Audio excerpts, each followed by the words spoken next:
Have you ever looked at your bank account after what felt like a perfectly ordinary month and asked yourself a question that sounds simple but carries an astonishing amount of quiet despair inside it? Where did it all go? You did not buy a yacht. You did not book a private jet. You did not walk into a jewelry store and lose your mind. You bought groceries. You grabbed a few meals. Maybe you replaced a phone that was getting slow. Maybe you ordered a few things online because the week was long and the packages felt like relief, normal expenses. That is what people tell themselves, normal. And yet the money is gone with a speed that feels almost insulting. This is what I think most people still have not fully accepted. A great many of the things ordinary Americans spend money on today are no longer worth what they cost. Not even close. The value proposition has broken. The price went up, the quality did not.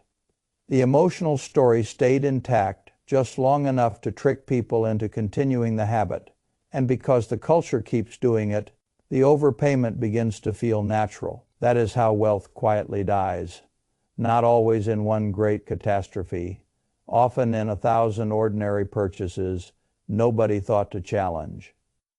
So I want to challenge them, not because I want you to live like a monk, not because joy is illegal, because if you do not learn to distinguish between what actually improves your life and what merely empties your account while pretending to improve it, you can make a perfectly good income and still feel broke for the rest of your life. Let us begin with something that should offend people far more than it does. Fast food. Fast food is not cheap anymore. That used to be the whole point. You accepted low quality because the trade was speed and affordability. It was a few dollars, a paper bag, and no ceremony fine. That was a coherent deal. It was not a healthy deal. It was not a luxurious deal, but it was a coherent one. That deal is gone. Now the price of a basic fast food meal often wanders into the range that used to belong to casual dining. The room did not improve. The ingredients did not become art. The experience did not suddenly become dignified. You are still eating in your car or standing over a counter surrounded by fluorescent lighting and operational fatigue.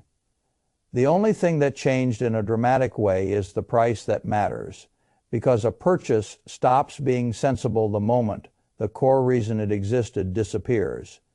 Fast food was supposed to save you money. Now it often only saves you effort, and convenience without value is a very expensive addiction. Once or twice, who cares? Repeated as a lifestyle, it becomes a leak. Now let us widen the frame to restaurants in general, because this is where people lose the plot entirely. There is nothing morally wrong with going out to eat. I am not against restaurants. I am against financial self-deception. Two people sit down in an ordinary restaurant. Nothing glamorous. Nothing with white tablecloths and sommeliers moving through the room as if they were mediating history. Just a regular place. A couple of entrees, maybe an appetizer, drinks because the day was long, a tip because civilized people still tip. And suddenly what felt like just dinner is a $100 event. $100 for a meal that leaves no asset behind, builds no capacity, compounds in no way, and usually could have been approximated at home for a fraction of the cost. This does not mean never do it. It means stop pretending it is harmless when repeated carelessly. That is the issue. People do not bankrupt themselves because one dinner out existed. They do it because restaurants become part of the weekly identity of their life, and then the monthly total starts looking like something that could have funded an investment account, reduced debt, thickened an emergency fund, or bought back some future freedom. This is what I mean when I say value is broken. The food may be pleasant. The bill has become absurd. Now let us move to one of the great destroyers of middle-class wealth, brand new cars. I do not know how many different ways this must be said before people finally hear it, so I will say it plainly. Buying a new car is usually a declaration that you care more about the feeling of being the first owner than about the long-term condition of your balance sheet. The math is too obvious to be ignored, which is why people cover it with emotion. The moment a new car leaves the lot, it begins a relationship with depreciation that is both ruthless and predictable. You have not invested in transportation. You have overpaid for freshness. And then, because most people finance it, they add interest to depreciation and spend years turning an already bad trade into an even worse one. The remarkable part is not that people do this. The remarkable part is that they do it while claiming they care about becoming wealthy. No, they care about the theater of prosperity, a 3 or 4 year. Old vehicle will perform the same essential function. It will transport your body. It will get you to work. It will take your family where it needs to go. It will not send a weekly emotional signal that you are current. And this, sadly, is what many people are really buying. Status with wheels. That is what the premium is for, not transportation identity. And identity, financed over 5 or 6 years, is one of the most expensive habits in modern consumer life. Now, let us talk about clothing, especially the kind people buy when they want to appear as if they have better judgment than they actually do. There is a difference between quality and luxury branding. Quality can be worth paying for. A well-made coat, boots that last, clothes that fit well, wear well, and spare you the endless cycle of replacing garbage. That is not what I am criticizing. I am criticizing the absurd markups people pay for logos. A plain shirt with no story on it can do the job. Add the right name to it, and the price multiplies into parity. And for what? Do people become wiser when the label becomes French? Does fabric improve morally because the invoice is offensive? Usually not. What improves is the fantasy the buyer has about how the item will be read by other people. That fantasy is where the real money is lost. Most people who buy logo, heavy luxury, are not buying utility. They are buying emotional translation. They want strangers to read success off their chest, wrist, bag, or shoes. But the people who are genuinely building wealth learn something earlier than the others do. Objects that signal status are usually terrible substitutes for the financial condition that makes status irrelevant. It is better to become secure than to look expensive. That is not a glamorous sentence, which is one reason it is true. Now, let us move to vacations, because here the waste comes wearing a more seductive face. Experiences, people defend vacations differently than they defend cars or clothing, because at least with travel there is something noble to hide behind memories. Exposure, culture, rest, perspective. Fine. All of that can be real. What is also real is that a lot of people are financing memories. They cannot afford because the social pressure to appear fully alive has become unbearable. Flights are expensive, hotels are expensive, food while traveling is expensive. The little while we're here, spending multiplies like rabbits. Then the trip ends and the debt remains, or the savings account is thinner, or the credit card balance grows teeth.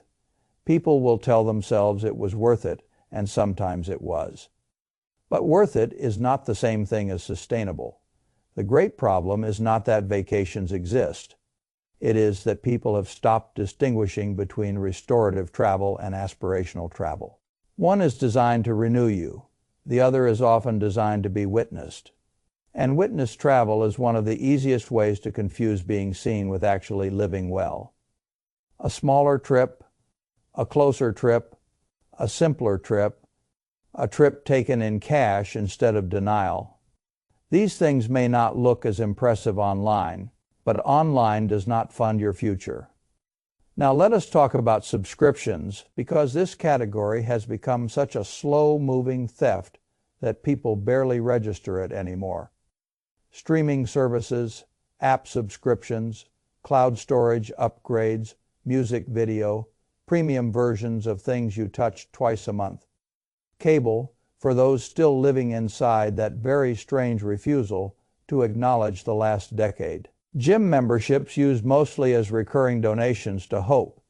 The genius of subscription spending is not that it is large. It is that it is ignorable.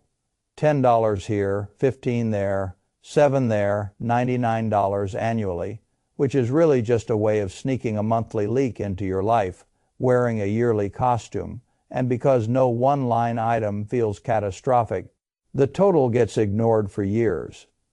This is how modern companies learn to feed off inertia. They do not need one giant sale. They need your reluctance to cancel. They need you to think, I might use it later. They need you to believe a small monthly bleed is not a real financial choice. But it is. And when you stack enough of them together, you wake up having built an expense category whose entire purpose is to make inactivity profitable for somebody else. That is not convenience. That is passive surrender. Now let us talk about electronics, because this is where perfectly functional things go to be declared obsolete by marketing departments. The average person is upgrading devices far more often than utility requires. Phones, tablets, watches, laptops, consoles. A new model appears and suddenly the old one, the one that still works, the one that still sends text, loads websites, takes pictures, plays music, opens documents, and wastes your time on social media exactly as intended, is somehow made to feel embarrassingly outdated. This is one of the dumbest financial habits of the modern consumer era. Not because technology is unimportant, because the distance between works and latest has become a canyon filled with wasted money. Most people are not using these devices for complex earnings, related mission, critical tasks where an upgrade meaningfully compounds their output. They are scrolling, watching texting, taking pictures, doing ordinary digital life. And for ordinary digital life, the obsession with always having the newest device is not practicality. It is vanity disguised as efficiency. Keep the phone longer. Use the laptop until it genuinely hinders your work. Let other people subsidize the early depreciation. Your future self will not care that you skipped 3 iterations of a slightly brighter screen. Now let us move inside the home, because domestic spending is where people become artists of rationalization. Branded cleaning products, kitchen gadgets, premium containers, specialized tools for niche cooking fantasies, they will live out twice. Furniture financed like it is somehow a capital project worthy of an amortization schedule. This entire world has become absurd. People spend on household goods as if they are building a lifestyle museum. The expensive blender, the knife set where 2 knives do all the work and the other 10 exist only to flatter the buyer. The bread machine that becomes storage, the elegant organizer for a drawer that did not need a system so much as it needed less junk. The couch financed on monthly payments as though sitting had become a luxury technology. I do not object to spending on your home. Your home matters. You live there. But people need to stop confusing household purchases with household improvement. A lot of expensive household spending is not about utility. It is about self-soothing through acquisition. And the danger there is not simply that you spent too much on one object. It is that you trained yourself to believe that the next purchase will complete a room, a mood, or a version of yourself that never stays completed for long. That is a very expensive way to live. Then there is the broad and poisonous category I call status spending. This is where the whole game gets exposed. The watch, the handbag, the treat-yourself car, the premium apartment you stretched for, mostly because it said something about you. The bottle service version of dining, the things bought not for utility, not even really for joy, but for narrative. To say I have made it, to say I am not behind, to say I matter. But status spending is one of the saddest trades in finance because it takes liquid capital and converts it into a public performance, whose audience is not nearly as impressed as the spender hoped. Actually, wealthy people often stop caring about this long before aspiring wealthy people do. That should tell you something. The need to display wealth is often strongest precisely where wealth is weakest.